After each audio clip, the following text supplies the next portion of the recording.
vou aproveitar o tempo e responder uma pergunta sobre qual é o lugar da espiritualidade.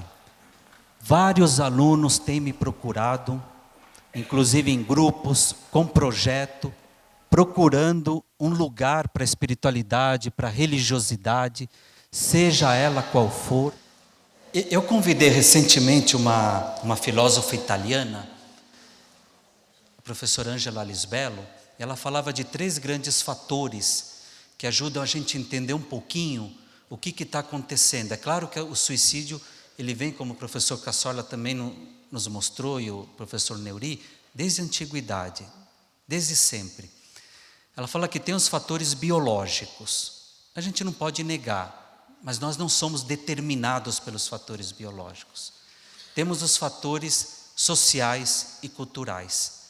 E os estudos dela mostram que há um terceiro fator que nós estamos também, ela é professora de História e Filosofia Contemporânea, vivendo o fim da nossa sociedade ocidental.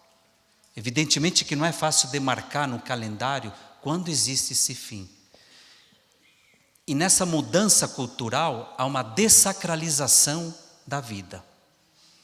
Ela compara, por exemplo, o Japão, que está em alguns índices, como a reportagem que apareceu na revista Pesquisa FAPESP, que vocês, se colocarem juventude extraviada no Google, já vem a reportagem.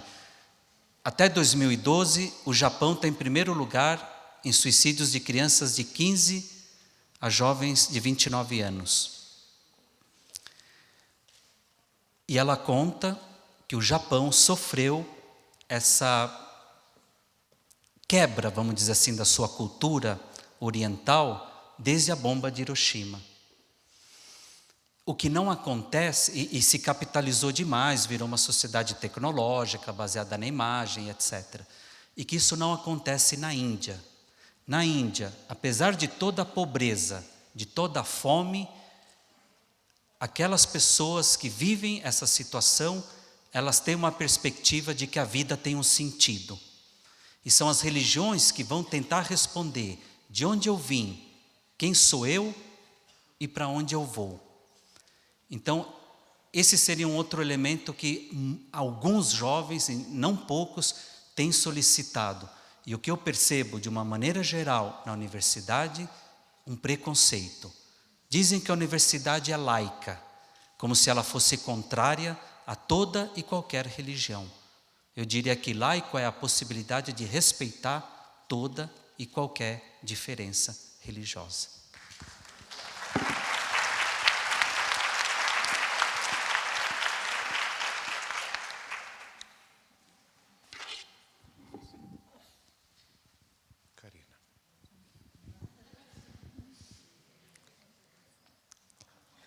A Viviane colocou assim: sua exposição sobre acontecimentos com sua mãe me remeteram a verificar...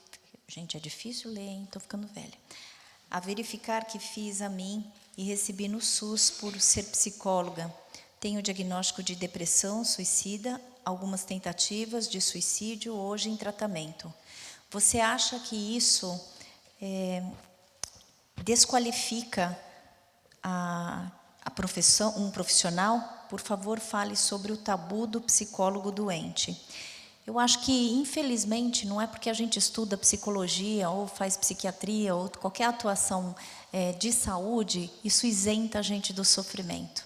Eu não acho nenhum demérito a gente escancarar e falar sobre o nosso sofrimento.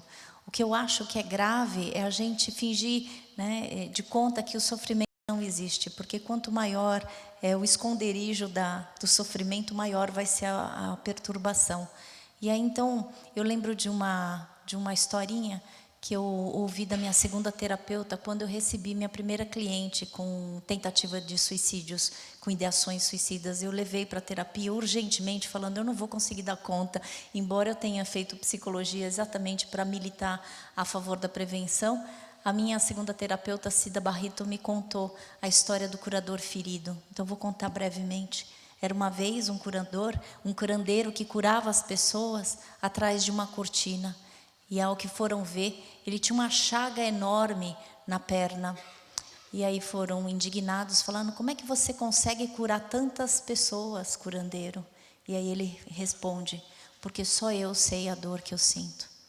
A partir do momento em que a gente, profissional da saúde, acolhe o nosso sofrimento, dignifica que realmente a gente pode extrair flor de pedras, que a gente pode se reconciliar. Isso não quer dizer ignorar que nós temos problemas, todos nós temos. E eu acho que a grandiosidade de um profissional da saúde é o momento em que a gente coloca e suspende um pouco os nossos problemas para a gente poder ouvir o outro. Isso é ato de compaixão, isso é ato de generosidade. Eu acho que o que cura mais é a gente absorver que nós conseguimos suportar as nossas fraquezas e as nossas limitações. E aí eu acho que isso é um sinal de fortaleza. Aquele que se fortalece, incluindo a sua fraqueza e os seus limites, é aquele que é muito mais forte do que aquele que finge, né, parecer ser forte. Então, acho que é um ato de grandeza a gente acolher as nossas vulnerabilidades e as nossas limitações. Vou começar por aqui. Gostaria que o senhor falasse um pouco sobre o impacto das histórias dos suicídios e seus lutos nas perspectivas dos lutos entre as crianças e suas famílias. Acho que a Karina já nos falou, ela tem estudado sobre isso. Mas, evidentemente, quando uma família ou um grupo, por exemplo, uma classe de uma faculdade, um grupo, tem um suicídio dentro da sua família, ativam-se sentimentos terríveis. O primeiro sentimento é o sentimento de culpa. Como é que eu não percebi antes? O que será que eu não fiz? Quais foram as minhas falhas? Então, o sentimento de culpa é muito forte e essa culpa, inclusive, ela pode fazer com que a pessoa entre num quadro melancólico e imagine que ela vai ter que se matar também. É o quadro melancólico. Isso explica, às vezes, algumas epidemias de suicídio em determinadas famílias, ou pelo menos de tentativas de suicídio. A impotência e a culpa. Crianças que viveram suicídios nas suas famílias, elas ficam mais vulneráveis. O morto, a gente carrega a assombração do morto dentro de nós, consciente ou inconscientemente. Equipes de saúde. Vocês que pertencem a equipes de saúde já devem ter perdido algum paciente por suicídio. Vocês devem perceber que a equipe tem muita dificuldade de lidar com a perda. E muitas vezes a equipe se desagrega, porque é como se a equipe às vezes precisa descarregar a culpa dentro de seus membros. No momento, na situação das equipes de saúde, a gente sempre aconselha que haja um supervisor, uma pessoa de fora da equipe, que seja capaz de acolher, né, e tentar interpretar o que está acontecendo e fazer com que as pessoas reduzam seu sentimento de onipotência. Há uma outra pergunta aqui parece que é uma professora que me pergunta o que fazer quando eu encontro um menino depressivo na classe. Então, aqui nós estamos com um problema relativamente simples e ao mesmo tempo sério. Se esse menino está indicando que está deprimido, é porque ele está pedindo ajuda. Eu acho que o Andrés foi muito claro num dos pontos que eu não tive tempo de falar. E a Karina também, que todo ato suicida é um pedido de ajuda. Então, se existe um ato suicida, é porque alguém está sofrendo. E esse sofrimento está sendo comunicado ao ambiente. Está aí o escritório de saúde mental, está aí os professores, estamos aí. Nós não podemos minimizar esse grito de ajuda. Às vezes, se comete o erro de como o ato suicida não foi grave do ponto de vista médico. Aparentemente, foi uma coisa simples, né? Tomar alguns comprimidos. Isso é minimizado. Então, a nós não importa se o suicídio foi feito de uma forma gravemente médica, ou se foi um sinal leve, indica que precisa de ajuda. Que tipo de ajuda nós vamos descobrir? Então, essa professora tem um menino que está deprimido e ela vai encontrar um monte de gente sofrendo. Essas pessoas estão procurando ajuda. Aqui eu acho que é um ponto importante. Nós ajudamos ouvindo, nós ajudamos acolhendo, mas nós não somos profissionais. Nós temos que tomar cuidado para evitar uma fantasia de onipotência. Nós não vamos evitar um suicídio apenas acolhendo, conversando ou dando conselhos de bom senso, por mais que eles possam ser úteis na vida corrente. Esta pessoa não vai poder beneficiar-se disso. Então, nesse momento, nós precisamos ter uma equipe especializada, e aí temos o escritório de saúde mental, temos os profissionais, temos os voluntários, e esses profissionais vão ter que... É muito comum, né? Você deve ouvir falar, não, você está triste, vai no cinema, vai viajar, vai fazer uma excursão. Não há condições de uma pessoa deprimida aproveitar uma excursão ou ir no cinema. Ela vai ficar mais deprimida. Então, todos esses conselhos de bom senso não funcionam. Leia tal livro. A pessoa pode até aproveitar o livro, mas isso não é suficiente. É necessário um contato muito profundo com uma pessoa que realmente possa entrar em contato com aspectos que sequer são conscientes para o próprio paciente. As famílias vão ter que ser acolhidas. Existem terapias familiares, existem grupos de atendimento. Acho que a Karina nos mostrou aqui o trabalho intenso que nós temos que fazer com os sobreviventes. Os sobreviventes serão os futuros culpados, os futuros melancólicos, os futuros psicóticos, eventualmente os futuros suicidas. Se não houver esse acolhimento, em que nós temos que mostrar a eles, basicamente, que as coisas acontecem no mundo porque acontecem. Não é culpa nossa. Que a Karina falou, né? Eu sou responsável por mim. Você não é responsável por mim. E eu não sou responsável por você. Eu tenho uma outra frase que a Karina me lembrou, acho que é de uma música também, que a moça fala para o namorado: eu não te quero meu, eu te quero teu. Você conhece essa música? Eu não te quero meu, eu te quero teu. O dia que eu conseguir chegar nesse nível de sabedoria, eu vou estar muito contente. Porque a gente quer o outro. Quer mais um pouquinho, Karina? Depois volta para mim. Só fazendo uma emenda do que o senhor falou, dizem que a gente ama não aquilo que o outro oferece para a gente, mas aquilo que o outro faz com que a gente se torne. Ou seja, eu te amo porque você me torna uma pessoa melhor. E eu acho que esse é o querer bem. É complicado, né? Geralmente a gente ama... A gente ama a gente ama aquela pessoa que a gente acha que pode nos preencher. Ou a gente ama aquilo que a gente quer ser, não?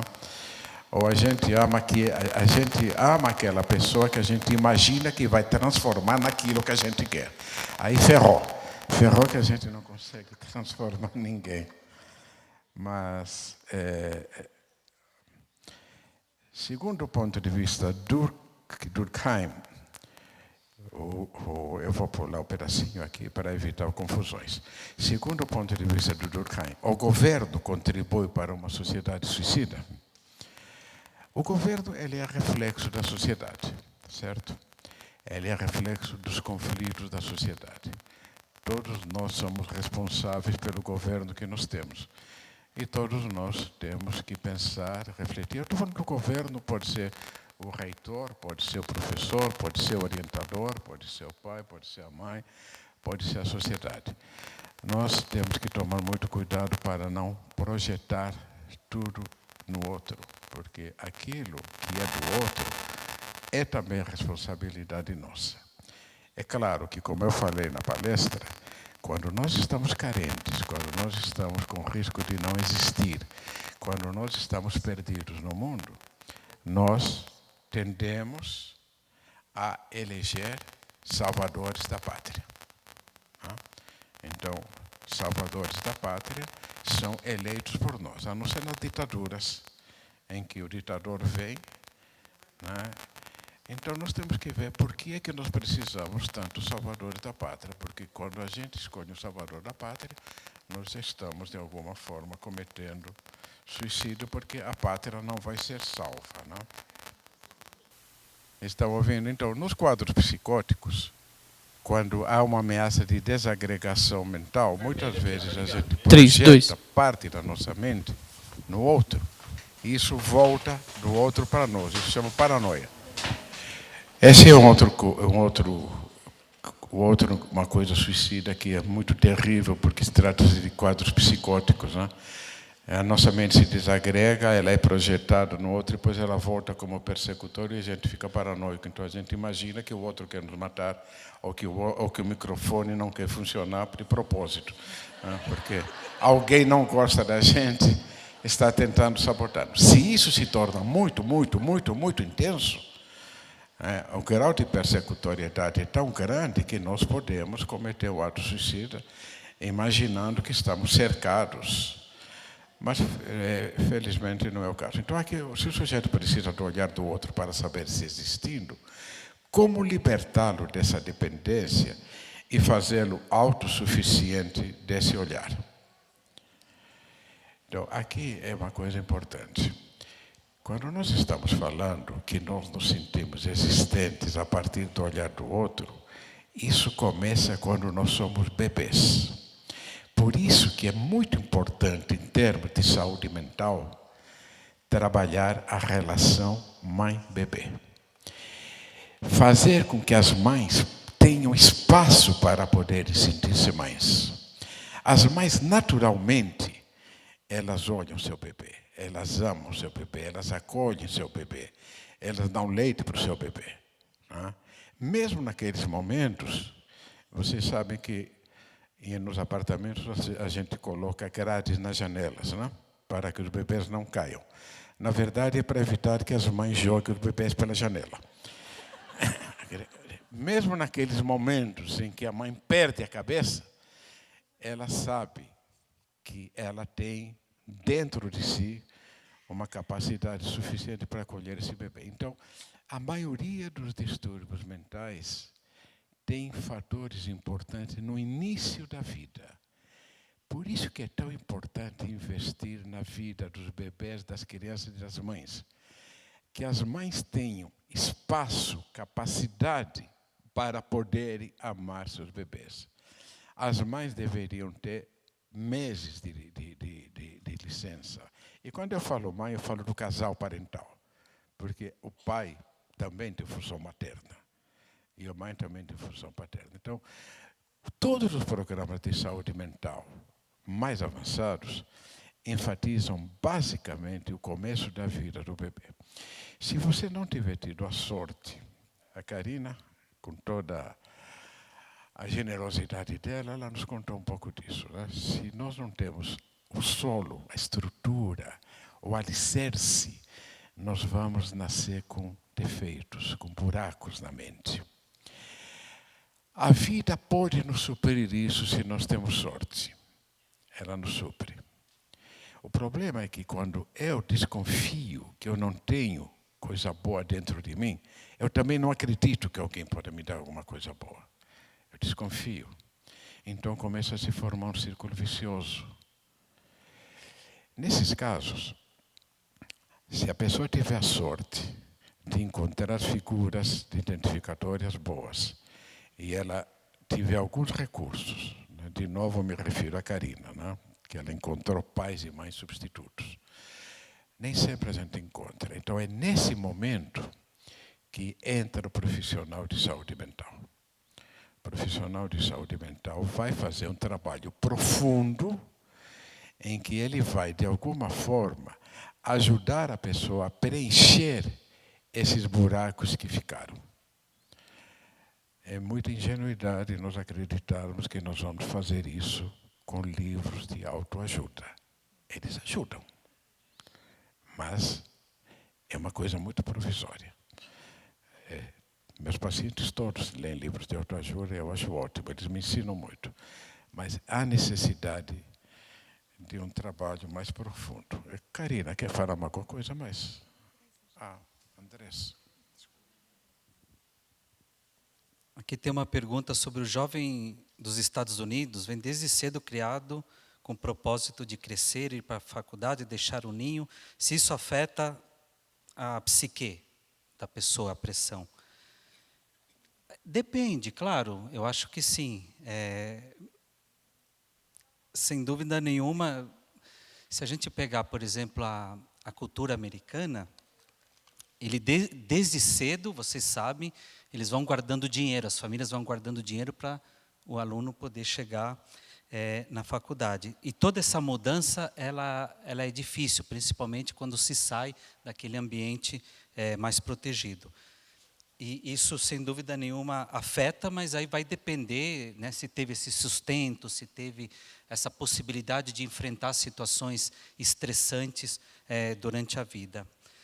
E outra questão relacionada, talvez, o jovem que decide ir armado para a escola a fim de matar, é um suicida?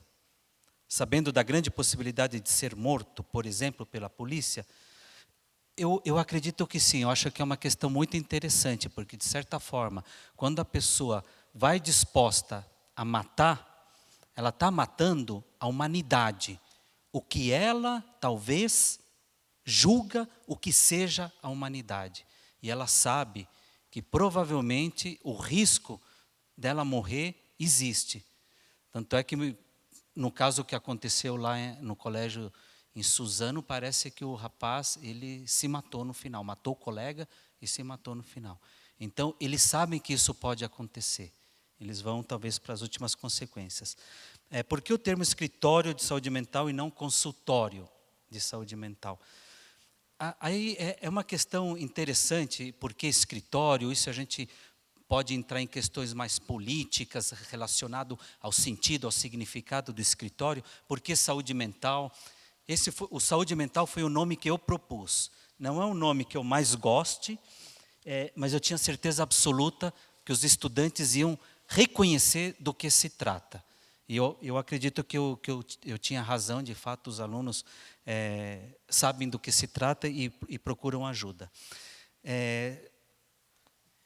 Com respeito ao trabalho voluntário, essa compaixão, né, que a Karina estava falando, quem quiser fazer algum trabalho voluntário de colaborador com o escritório, pode entrar em contato com o escritório de saúde mental, @usp.br, que será muito bem acolhido. E tem uma voluntária da CVV aqui, perguntando se a USP conhece esse trabalho na área preventiva, que eles têm algumas áreas, 3 postos aqui em São Paulo.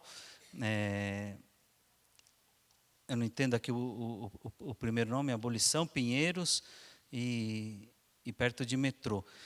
Sim, todos nós temos conhecimento, os alunos também, muitos falam de que em momentos, por exemplo, na madrugada, entraram em contato com um CVV, encontraram um recado: olha, você tem 17 pessoas na sua frente, agora 16, 15, 14, até chegar no momento. Eu me lembro de um aluno que falava que foi uma senhora que atendeu, mas que a situação dele era tão complicada que a senhora dizia que não sabia o que fazer. Mas que era importante poder estar falando, e isso pode salvar, sim, a vida de uma pessoa. Mesmo quando, do outro lado, a pessoa diz: eu não sei o que fazer. Mas é um ser humano, é alguém, mesmo que desconhecido. Então, quem me escreveu aí, se puder entrar em contato comigo pessoalmente, sim, o escritório tem interesse em qualquer ação que possa ajudar os nossos estudantes.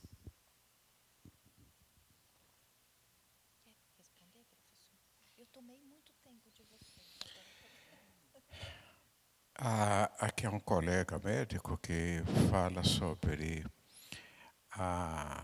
o que aparentemente que os pais não conseguem mais frustrar seus filhos, né? Que os filhos são muito mimados e que essa dificuldade de se isso aí não poderia fazer com que as pessoas tivessem dificuldades de lidar com frustração. E nós sabemos que grande parte dos sofrimentos mentais decorrem da impossibilidade de lidar com frustração. Nós temos que aprender a lidar com frustração. Existe um conceito do Winnicott, que é um psicanalista famoso, que ele fala que a mãe tem que ser suficientemente boa. Uma mãe suficientemente boa é aquela mãe que acolhe seu filho, mas também o frustra. O suficientemente boa significa que eu vou gratificá-lo até um determinado ponto, após o qual ele vai ter que suportar a frustração. Então, a mãe suficientemente boa é também a mãe suficientemente má, né? Que tem que frustrar. Se você não frustra o teu filho, ele nunca vai ser um ser humano. Ele vai virar um bicho, um bebezão, vai passar o resto da vida mamando. Agora, se você o frustrar demais, ele não vai ter a capacidade de introjetar esse seio, essa capacidade boa. Então, o que talvez, faltam estudos mais profundos, o que talvez se critique hoje, não é que os pais e as mães gratificam muito, é que os pais e as mães estão ausentes. Então, para evitar o trabalho amoroso, porque amor dá trabalho, o trabalho amoroso de você criar o seu filho para o mundo, colocar limites amorosos, saber até onde ele pode ir, até onde não pode ir, isso dá trabalho. Então, em vez de a gente dar o trabalho, a gente coloca o sujeito na televisão, no tablet, e tudo que ele quer a gente vai dando. E, evidentemente, essas crianças, não é que elas estão extremamente gratificadas, é que elas não têm um objeto interno, um instrumento interno, que permita que elas saibam qual é a lei da vida, em que eu vivo em sociedade, é o que nós chamamos de Édipo, né? Eu vivo, mas há uma outra pessoa que vive. Essa outra pessoa se relaciona com outra pessoa. Eu não sou dono do mundo. Eu preciso aceitar que eu tenho uma mãe e que a minha mãe tem vida própria. E ela se relaciona com meus outros irmãos, com o trabalho dela. Então, eu acho que a pergunta é básica, porque é a origem de grande parte das nossas impossibilidades de frustração. Só para completar, seguindo a linha da pergunta que foi feita ao Andrés,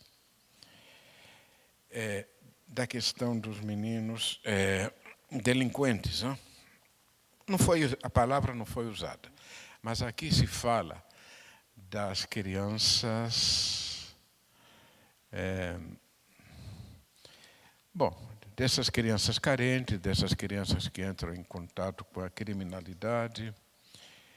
Eu estou mostrando como eu sou desajeitado. Que isso é típico. Se a minha mãe estivesse aqui, ela falaria isso mesmo. Tomou jeito aí.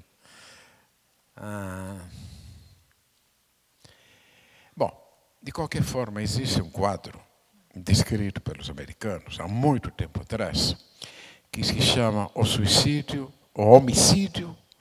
homicídio precipitado pela vítima.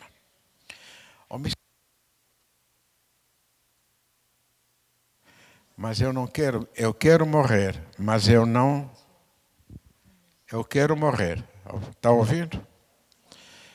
Eu quero morrer, mas eu não tenho meios para me matar, então eu provoco uma situação em que alguém me mate.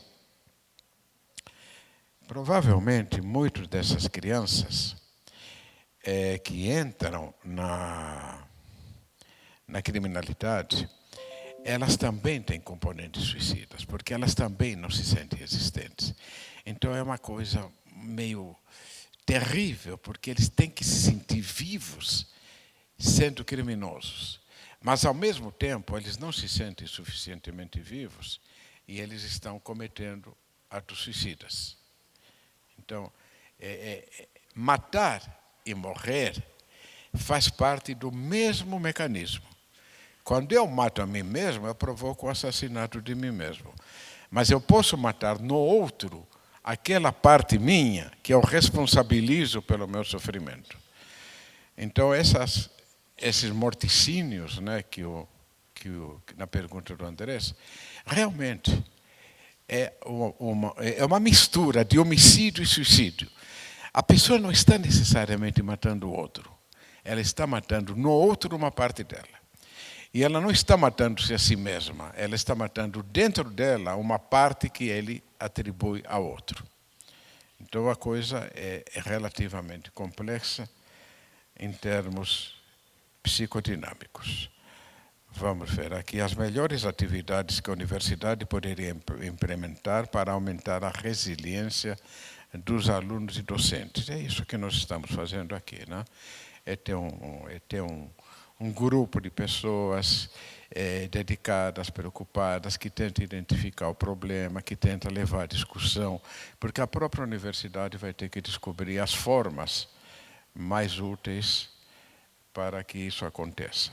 O grande mérito deste evento e de outros que estão acontecendo é que o suicídio está sendo desmistificado. Não se podia falar em suicídio, como ainda não se pode falar em morte.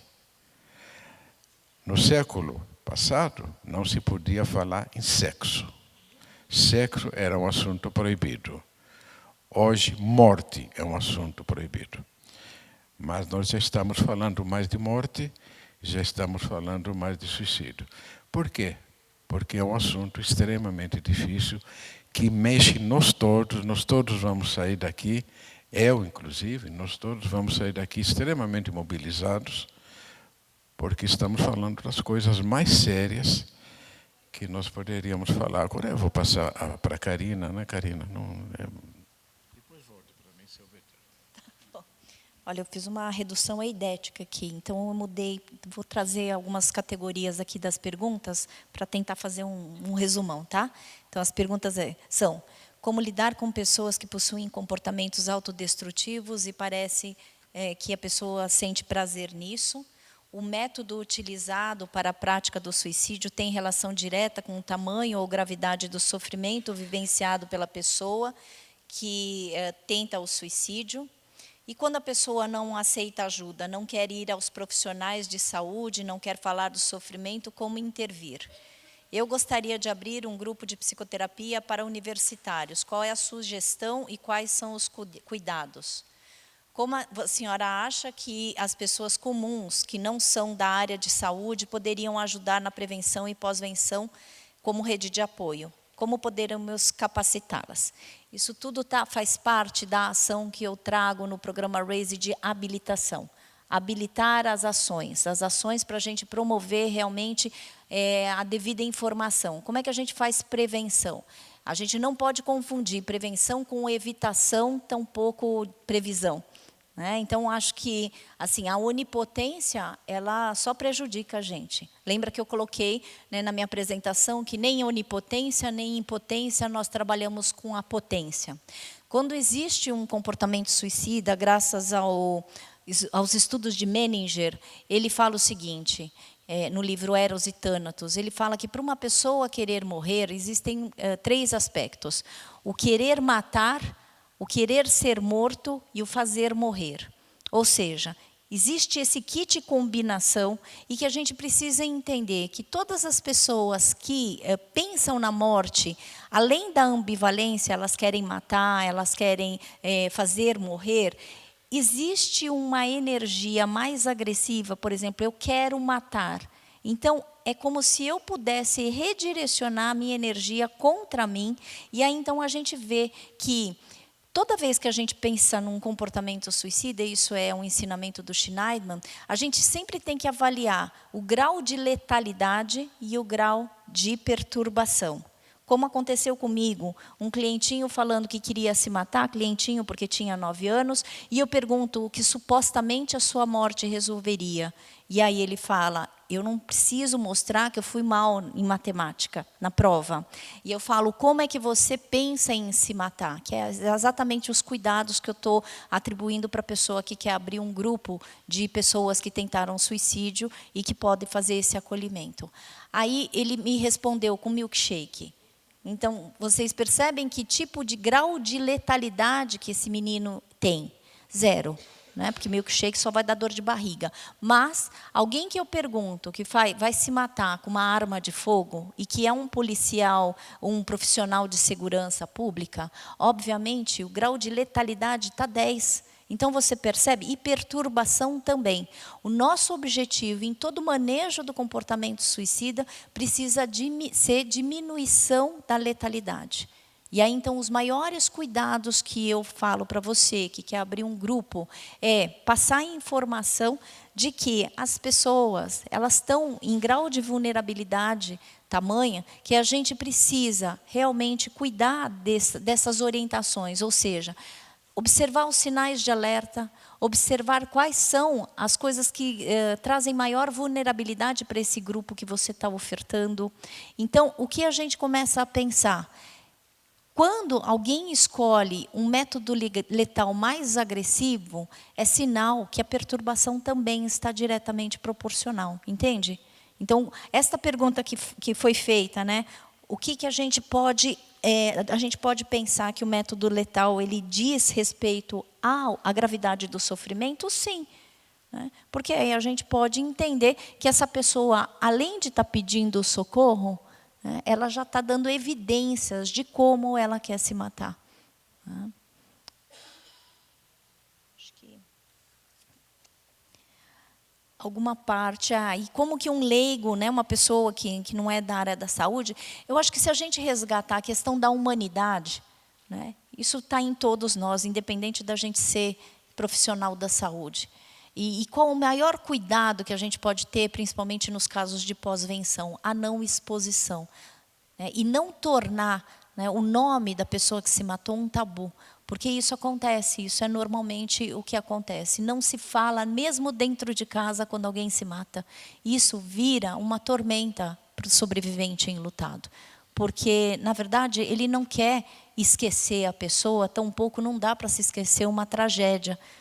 O que a gente precisa realmente é não expor. Eu me lembro de um dos depoentes que eu fiz a entrevista do pós-doc, uma delas, o pai tinha se matado, e aí ela fala o seguinte, que ela descobriu que o pai se matou naquele programa de rádio sensacionalista, que falava deste jeito, e que aí ela ouve assim, que homem descobre que a amante estava com outro, dá um tiro nela e se mata. Você imagina esta moça que descobre que o pai se matou. E ela fala, da noite para o dia, o meu pai herói se tornou o homicida, o suicida e o traidor da nossa família. Nessa conjuntura, a gente consegue observar aquilo que eu falei do Menninger. Existe uma parte que quis ser morta, uma parte que fez morrer e uma parte que está morta. Né? Então, assim, você consegue perceber essas configurações e, dependendo do grau de letalidade, da escolha dos métodos letais, que a gente pode fazer todo o acolhimento e o manejo. Tá? Eu queria acrescentar um pouquinho sobre aquela pergunta do que a universidade poderia fazer.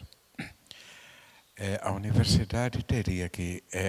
vamos mudar um pouco o nosso tema e vamos deixar a palavra suicídio de lado e vamos falar em sofrimento mental, sofrimento emocional. A universidade e todos nós temos que lutar contra o sofrimento emocional. Nós não temos que esperar que alguém tente suicídio para acudir. Há muitos sofrimentos emocionais que não terminam em suicídio, mas a vida da pessoa, ela acaba sendo sabotada, atrapalhada. Há muitas desistências. Por exemplo, não sei, provavelmente na USP isso é feito, mas Quando um aluno desiste de um curso, ele tem que ser chamado. O que está acontecendo? Né? Tem que haver um sistema pedagógico. Né? O que houve? Né? Você mudou de vocação, você não está acompanhando. Por que você não está acompanhando? Se ele muda 2 ou 3, ele quer desistir, é problema financeiro? Bom, a sociedade tem que ajudar. Enfim, existem áreas dentro da universidade que podem ser identificadas como áreas que trazem mais sofrimento. Por exemplo, nem vou citar a universidade para que depois não seja processado. Há uma universidade em que os alunos que passam por cálculo, eles não suportam. 50% 50% desistem do curso, porque eles são reprovados. Então, ali há uma área traumática, há uma área sádica da universidade em que aqueles alunos eles são maltratados. Porque se 50% dos alunos de cálculo desistem do curso, não é problema dos alunos. É algum problema. Então, ali, a universidade vai ter que descobrir um jeito de interferir, de falar, mas o que está acontecendo nesta área em que há tanta desistência, há tanta busca do escritório, há tanta gente que está saindo, às vezes há atos suicidas. Né? Nós temos, nas faculdades de medicina, a residência médica em determinados departamentos, a exigência é tão grande que os residentes não aguentam. Então, se usa a palavra burnout, né, que é uma coisa meio vaga, mas é isso mesmo, né? A pessoa não suporta aquilo. Então, temos que interferir também na instituição. Né? Então, eu queria falar sobre isso e eu vou encerrar rapidamente com as outras perguntas que ficam. Outra coisa importante em todas as instituições é aumentar a possibilidade de vínculos entre os seres humanos. Nós precisamos ser vinculados, nós vivemos muito sozinhos. As igrejas fazem isso. Né? As igrejas, independente de você ser religioso ou não, é um lugar, os grupos de jovens. Né? A universidade tem que criar isso de alguma forma. Não é difícil, porque os jovens estão desesperados para se encontrarem. Mas não só nas festas regadas a álcool e drogas, em que às vezes acontecem inclusive crimes. Porque isso já é aquela juntar de uma forma maníaca, eufórica, justamente pela falta. Nada contra que os jovens tomem suas bebedeiras, faz parte da vida, mas que não seja só isso. Né? E temos que descobrir jeitos em que isso seja uma coisa agradável, natural, porque o jovem é desconfiado. Se a instituição propõe qualquer coisa, eles vão dizer que não, porque eles sempre imaginam que a instituição quer dominá-los, o que é verdade. Né? Então, é verdade. Mas eles também têm que aprender a haver uma interação entre essas duas coisas. E, para terminar, há uma pergunta aqui sobre os campos de concentração. Um dos assistentes fala que do Primo Levi, né, que o Primo Levi disse que eles estavam tão desumanizados que sequer a ideia de suicídio aparecia. Eu acredito que sim. E nós temos que lembrar também que os pacientes muito deprimidos, eles não têm nem sequer forças para se matar. E os suicídios, o pessoal da área de saúde mental sabe que o suicídio ocorre quando eles estão melhorando.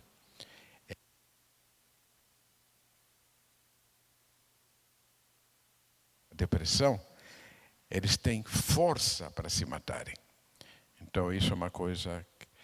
Então, agora, o Primo Levi, como tantos outros que se mataram depois que saíram dos campos de concentração, aí eles se recuperaram de alguma forma, e aí eles tiveram a percepção do que eles viveram, porque eles estavam meio anestesiados. tiveram a percepção, e aí eles chegaram à conclusão que realmente a vida não vale a pena. Quem passou por um campo de concentração, quem passou por uma tortura, sabe que a vida não vale a pena. Por causa daquilo. Quantos torturados políticos se mataram depois? Estou lembrando do Frei Beto não, do outro Frei, que se matou na França, né? Então, às vezes, o efeito vem muito mais tarde, porque aquilo não é possível de ser digerido. E tem mais uma coisa só que é só para poder passar o microfone sem volta.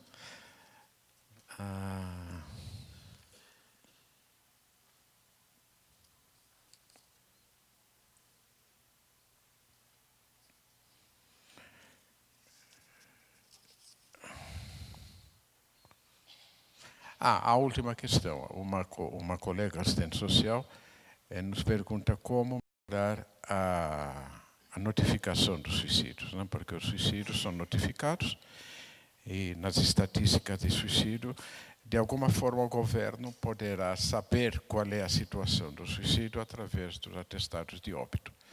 É uma questão de educação, né? Mas as tentativas de suicídio e os suicídios sempre vão ser subnotificados. Então é uma realidade e nós temos que ficar alertas mais para o nosso entorno, né? Grandes políticas de saúde, eu fico muito desconfiado de grandes políticas de saúde que abordam só o suicídio. Não, as grandes políticas de saúde têm que abordar a saúde como um todo, o sofrimento mental e também o suicídio. Agora, se o suicídio serve como chamariz por causa da violência, para que nós possamos partir dali e abrangermos tudo mais, isso é ótimo. Deixa eu fazer uma complementação, porque aí, a partir da tua fala, professor, em relação às ações na universidade. E eu acho que isso é importante, porque o professor Cassola falou dessa possibilidade da gente expandir momentos que a gente tem essa coesão, né? E que eu acho também importante, porque o foco não é somente a prevenção do suicídio, mas o sofrimento. Então, dá para a gente fazer, né, grupos, por exemplo, de pessoas que, normalmente, isso é muito comum quando tem uma cidade que recebe muitos alunos de fora, eles têm a sensação de falta de pertencimento também. Então, fazer grupos de pessoas dos estudantes que vêm de fora, né? Fazer grupos, por exemplo, eu tenho sido muito contratada por empresas, e empresas que trabalham com homens, né? E empresas que trabalham com homens de TI, e que empresas que trabalham com homens de TI que viajam.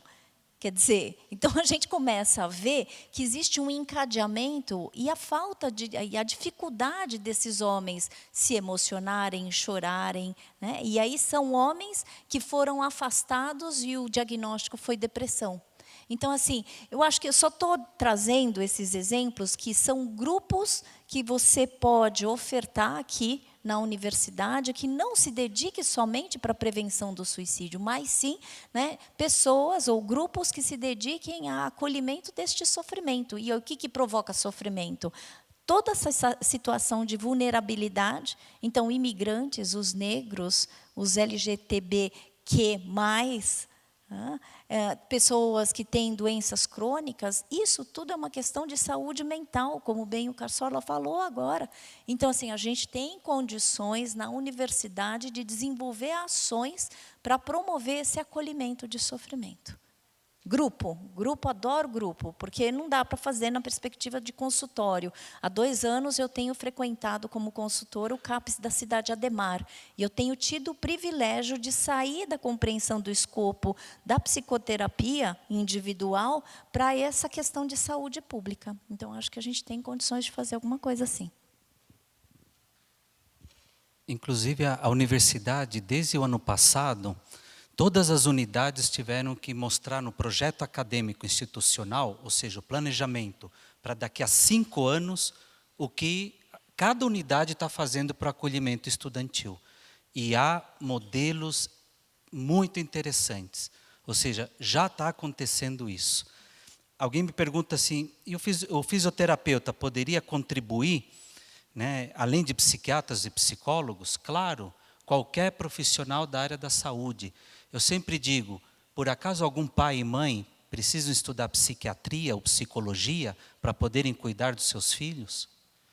E eu penso, fazendo uma certa analogia, né, que nós temos que cuidar dos nossos filhos, dos nossos estudantes, e não apenas encaminhar.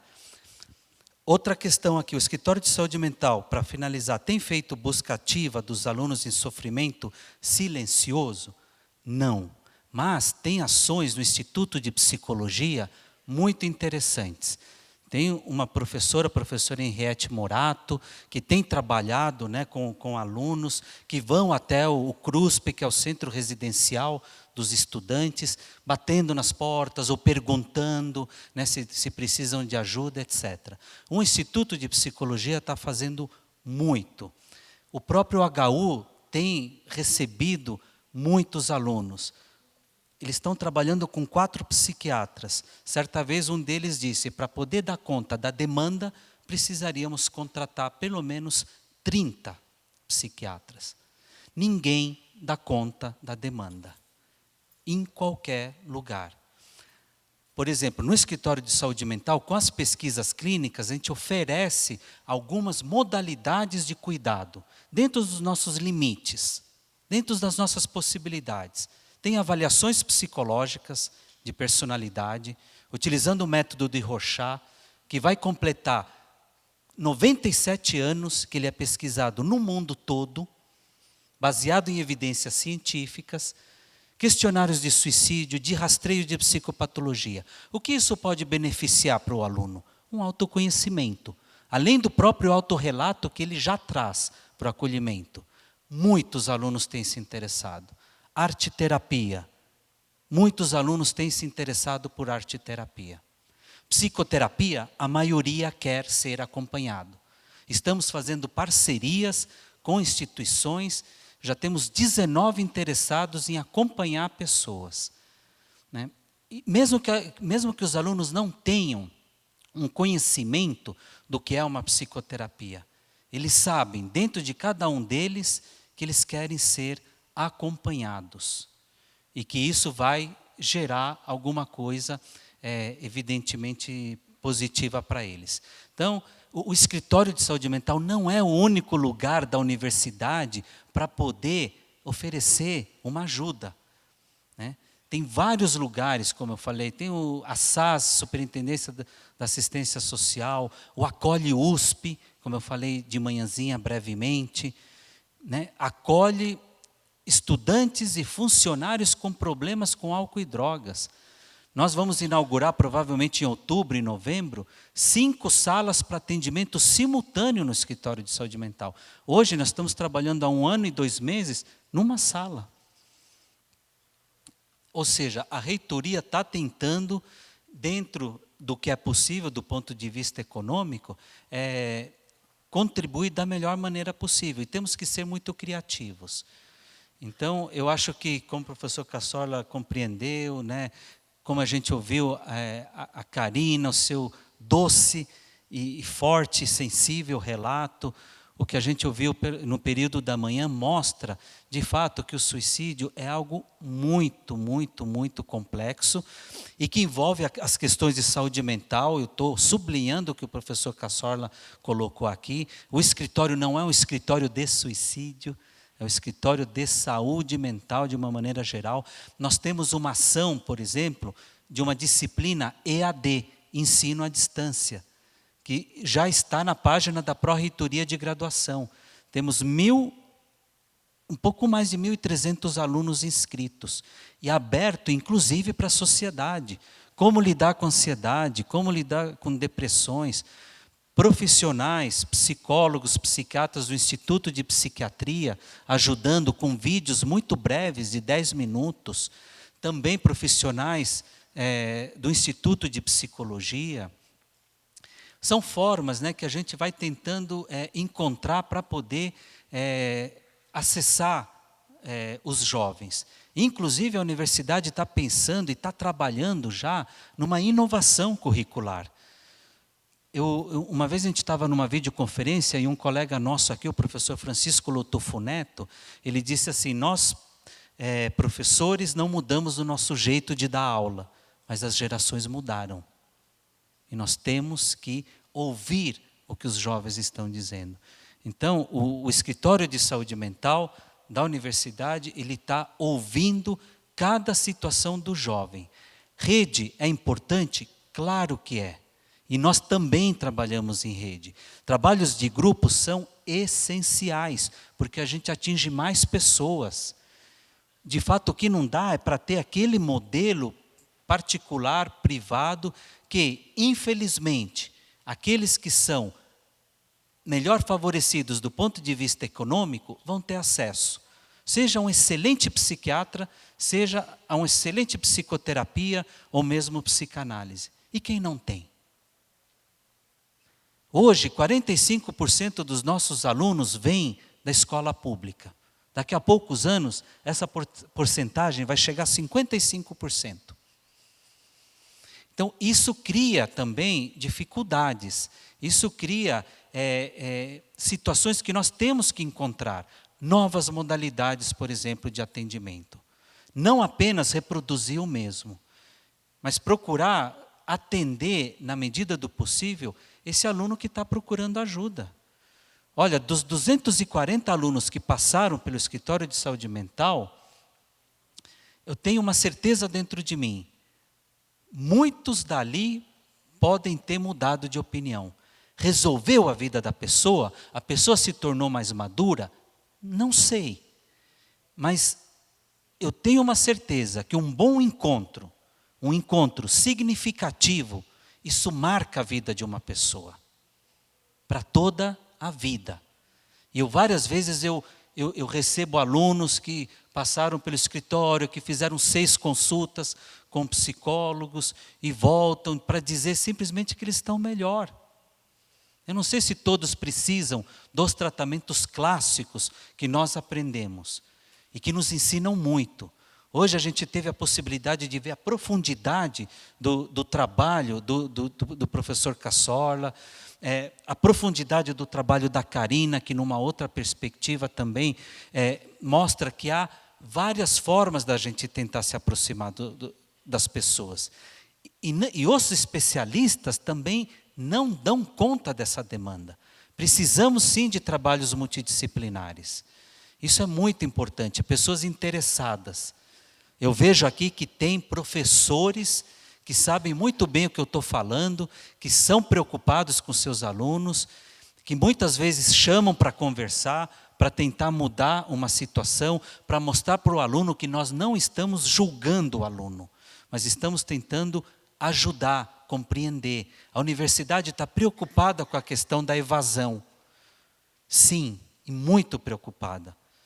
Quando é mudança de curso, ainda existe uma possibilidade, eu acho que maior. Então, o que o professor Cassorla disse é muito importante. Chamar a pessoa, por que está querendo mudar de curso? Mas, às vezes, esse momento já é tarde. Então, todas as dificuldades que a gente está podendo levantar aqui, com essas questões que vêm de vocês, nos ajudam a pensar em algo que possa se refletir para a nossa sociedade, para os nossos alunos. E eu agradeço profundamente a cada um de vocês. Infelizmente, a gente não pode estabelecer um diálogo mais pessoal, no sentido de passar o microfone para vocês, porque nós temos a experiência que numa situação como essa, às vezes a gente tem que fechar em 1, 2 questões, porque às vezes as perguntas se estendem. Então, eu gostaria de agradecer e que tenha sido muito útil para vocês esse simpósio. Ele vai ficar disponível na internet, no YouTube, e a nossa colega vai falar as últimas palavras aqui, não é? Muito obrigado, pessoal.